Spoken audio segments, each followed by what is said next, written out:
A quorum being present, the Committee on Homeland Security will come to order. The committee is meeting today for consideration of HR 5824, the Federal Law Enforcement Training, Research, and Reporting Act of 2020.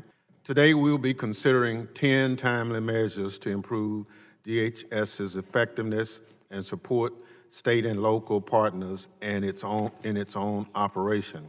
We also will be considering a bill that was introduced by Oversight and Management Subcommittee Chair Torres Small. The Federal Law Enforcement Training, Research, and Reporting Act of 2020 was informed by her subcommittee's oversight findings regarding the need for all DHS law enforcement basic training programs to be accredited.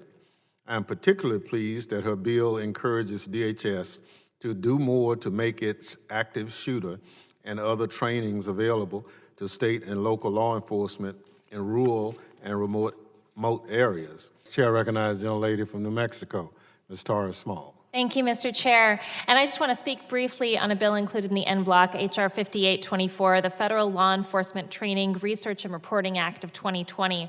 Last year, I visited the Federal Law Enforcement Training Center in Artesia, New Mexico. And then in May, I held a subcommittee hearing I chaired, where we received testimony about the importance of having law enforcement trainings be accredited.